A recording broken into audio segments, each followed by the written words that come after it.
একসময় একটা মেয়ে ছিল এবং তার এত সুন্দর এবং লম্বা চুল ছিল যে তাকে যে প্রত্যেকে দেখেছিল তারা তাদের চোখ বন্ধ করতে পারে না। স্ট্র্যান্ডগুলি এত হালকা ছিল, কেবল সোনালি, অতএব তারা তাকে গোল্ডিলক্স বলে। তার সমস্ত সৌন্দর্যের জন্য তিনি খুব দুষ্টু ছোট মেয়ে ছিলেন। মা তাকে সর্বদা উঠোনে হাঁটার অনুমতি দিতেন, তবে তাদের বাড়ির পিছনে বনের দিকে না যাওয়ার নির্দেশ দেন। অর্ডার গোল্ডিলক্স সেই বনে কি আছে তা জানতে খুব আগ্রহী ছিলেন, আর তাই মা না দেখতে পেয়ে তিনি কোনোরকমে বাসা থেকে বনে চলে যান।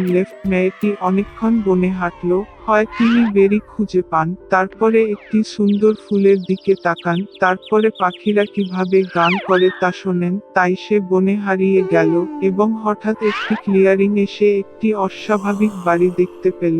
গোল্ডিলক্স নিঃশব্দে তার কাছে এসেছিল। আমি ঘুরেছিলাম কিন্তু কাউকে দেখতে পেলাম না। তিনি দরজায় কড়া নাড়লেন কিন্তু কেউ উত্তর দিল না। তারপরে তিনি আরো শক্তভাবে নক করলেন এবং দরজাটি নিজেই খুলল। গোল্ডিলক্স সাবধানে প্রবেশ করল। তিনটি ভালুক সেই বাড়িতে থাকত। একটি ভালুক বাবা ছিল, বড় এবং নোংরা, অন্যটি ছিল মাদার ভাল্লুক, এটা আরো ছোট ছিল, তৃতীয়টি ছিল একটি ভালুক। ভালুকগুলি বাড়িতে ছিল না কারণ তারা জঙ্গলে বেড়াতে গিয়েছিল। মেয়েটি ঘরে ঢুকল এবং টেবিলের উপর তিনটি বাটি পরীর মুখ দেখল। প্রথম বাটি, সবচেয়ে বড়, বাবা ভালুক ছিল, দ্বিতীয় বাটিটি, ছোটটি ছিল মাদার ভাল্লুক এবং তৃতীয়টি সবচেয়ে ছোট ছিল ভালুকের বাচ্চা। প্রতিটি বাটিতে কাছাকাছি একটি চামচ রাখুন, বড়, মাঝারি এবং ছোট। গোল্ডিলক্স এত ক্ষুধার্ত ছিল যে সে প্রথমে একটি বড় বাটি থেকে খেতে চেয়েছিল। তিনি সবচেয়ে বড় চামচ নিয়েছিলেন, পরিচটি নিয়েছিলেন, স্বাদ পেয়েছিলেন, তবে দরিদ্রটি খুব গরম ছিল। তারপরে সে একটি মাঝারি চামচ নিয়েছে, পরিচটি নিয়েছে, স্বাদ পেয়েছে, তবে দরিদ্রটি খুব শীতল ছিল। অবশেষে সে একটি ছোট চামচ নিয়ে ছোট বাটি থেকে দইটি স্বাদ গ্রহণ করল। এই পরিচ গরম বা ঠান্ডা ছিল না, ঠিক, আর গোল্ডিলক্স ছোট্ট বাটি থেকে সমস্ত দই খেয়ে ফেলল। খাওয়ার পরে মেয়েটি বসতে চেয়েছিল এবং চুলার কাছে তিনটি চেয়ার দেখতে পেল, একটি বড়, আরেকটি ছোট এবং তৃতীয়টি খুব ছোট, একটি ছোট বালিশ দিয়ে প্রথমত তিনি বৃহত্তম চেয়ারে ওঠার চেষ্টা করেছিলেন কিন্তু পারেননি। তারপরে মেয়েটি মাঝখানে চেয়ারে বসার চেষ্টা করেছিল, তবে এটি খুব শক্ত এবং অস্বস্তিকর ছিল। অবশেষে তিনি সবচেয়ে ছোট চেয়ারে বসলেন এবং এটি তার পক্ষে ঠিক ছিল। গোল্ডিলক্স চেয়ারটি এত পছন্দ করেছিল যে সে তার উপর দুলতে শুরু করে। চেয়ারটি ফেটে গেল, ভেঙে পড়ল এবং সে মেঝেতে পড়ে গেল। মেয়েটি উঠে অন্য ঘরে গেল। তিনটি বিছানা ছিল, বড়, মাঝারি এবং ছোট। প্রথমত, গোল্ডিলক্স প্রথম বিছানার উপরে উঠেছিল, তবে এটি খুব উচ্চ এবং শক্ত ছিল। আমি মাঝখানে শুয়ে পড়লাম, এটি খুব প্রশস্ত এবং নরম ছিল। মেয়েটি তৃতীয় বৃহত্তম বিছানায় শুয়েছিল, তিনি তার জন্য ঠিক ছিল। গোল্ডিলক্স এত আরামদায়ক বোধ করেছিলেন যে তিনি দ্রুত ঘুমিয়ে পড়লেন। ভালুক পরিবার ঘরে ফিরে মেয়েটি দ্রুত ঘুমিয়েছিল। ভালুক খুব খিদে পেয়েছিল এবং সঙ্গে সঙ্গে টেবিলে চলে গেল। তার বাটিটি দেখে পাপা ভালুক সত্যিই রেগে গেলেন, কেউ আমার পরিয়া খাচ্ছিল, সে বড় হয়েছে। ভালুক মাও তার বাটিতে ঢুকলেন এবং কম জোরে গজিয়ে উঠলেন, আমার বাটি থেকেও কেউ খাচ্ছিল, এবং ভালুক শাবক তার খালি বাটিটি দেখে উচ্চস্বরে চিৎকার করে বলেছিল, কেউ আমার বাটি থেকে খায়নি, সে আমার সমস্ত পরিয়া খেয়েছে। ভাল্লুকের গন্ধে কিছু ভুল ছিল। টেবিলটি রেখেছিলেন এবং চারদিকে তাকাতে শুরু করলেন। বাবা ভালুক খেয়াল করলেন যে কেউ তার চেয়ারটি সরিয়ে নিয়ে গেছে এবং ভয়াবহ কণ্ঠে বেড়ে উঠেছে, কেউ আমার চেয়ারে বসেছিল। মা ভালুক তার চেয়ারের দিকে তাকিয়ে অভিযোগ করলেন, কেউ আমার চেয়ারে বসেছিল এবং এটিকে সেখানে থেকে সরিয়ে নিয়েছে। এবং তারপরে ভালুক তার ভাঙা চেয়ারের দিকে তাকালো এবং আবার জোরে চেঁচিয়ে উঠল, কেউ আমার চেয়ারে বসেনি, তবে ভেঙেছে। তিনটি ভাল্লুক সাবধানে শোবার ঘরে ইন্টু কেউ আমার বিছানায় শুয়ে পড়ে গুড়িয়ে দিয়েছিল, ভীষণ কণ্ঠে বাবা ভালুক গর্জে উঠল এবং কেউ আমার বিছানায় শুয়ে পড়ে তা গুড়িয়ে দিয়েছিল, মা ভাল্লুককে ফুটিয়ে তুলেছিল, টেডি বিয়ার তার বিছানার দিকে তাকিয়ে আবার কেঁদে উঠল, কেউ আমার বিছানায় শুয়ে আছে এবং তারপরে তিনি মেয়েটিকে দেখেন এবং একটি পাতলা কণ্ঠে স্কুয়েলে বলেছিলেন এবং এখনো তার মধ্যে ঘুমাচ্ছে। বাবা এবং মা ভাল্লুক বিছানায় গিয়ে দেখলেন একটি ছোট মেয়ে সেখানে ঘুমিয়ে আছে। গোল্ডিলক্স ভালুকের বাচ্চাটির কান্না থেকে জেগে উঠল এবং খুব ভয় পেয়ে গেল। তার সামনে তিনটি ভাল্লুক ছিল। তিনি তাৎক্ষণিকভাবে বাসা থেকে ঝাঁপিয়ে পড়লেন এবং পিছন ফিরে না তাকিয়ে তার চোখ যেখানেই ছুটে গেলেন। মেয়েটি দীর্ঘকাল দৌড়েছিল, খুব ক্লান্ত ছিল এবং তারপরে সে তার মাকে দেখেছিল যে বনে তার নিখোঁজ মেয়েটির সন্ধান করছে।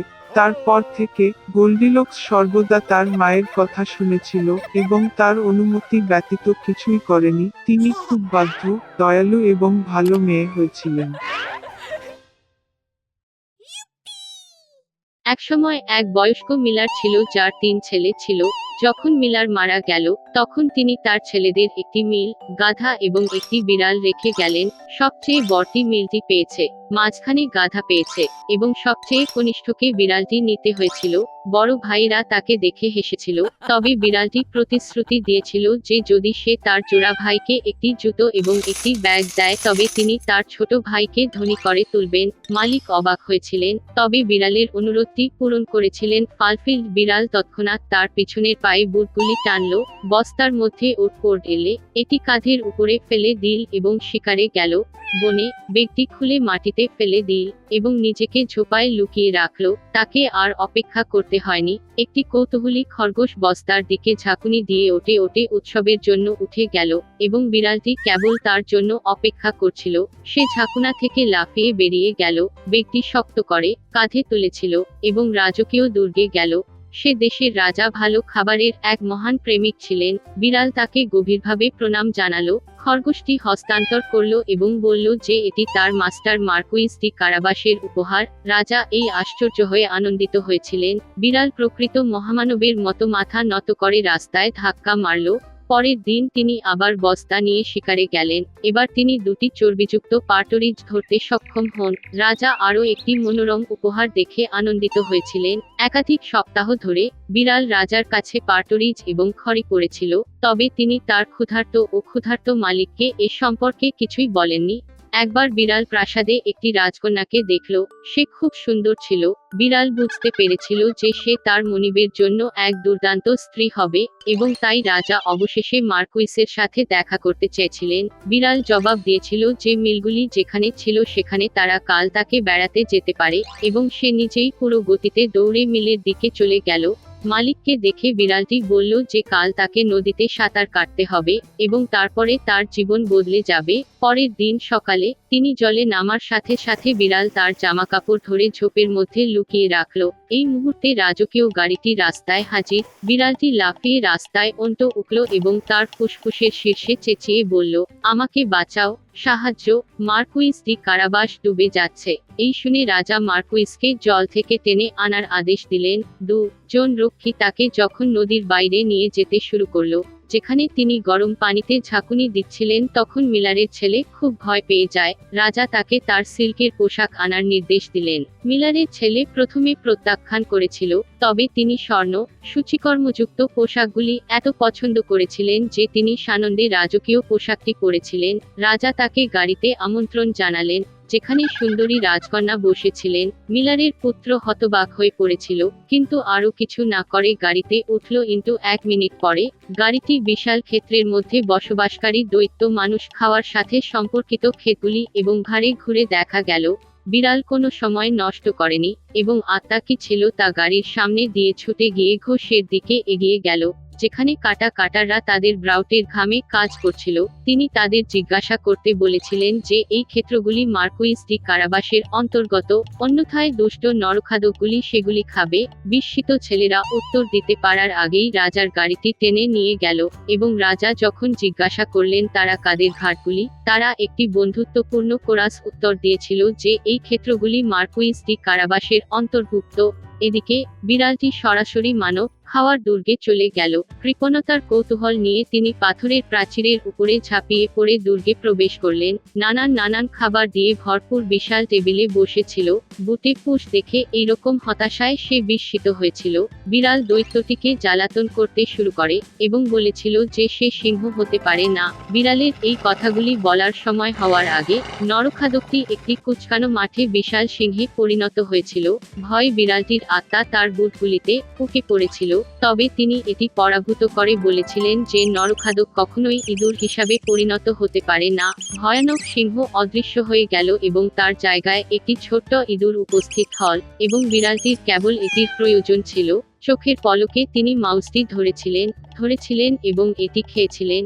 এই সময়ে রাজকীয় গাড়ি দুর্গের উঠোনে প্রবেশ করেছিল। গাড়ির দরজা খোলার সাথে বিড়াল নম্রভাবে মাথা নত করলেন এবং বললেন যে তিনি মার্কুইস ডি কারাবাসের দুর্গে সবাইকে দেখে খুশি হয়েছিলেন। এই কথাগুলি শুনে আশ্চর্য হয়ে কে আর অসার ছিল তা বলা মুশকিল।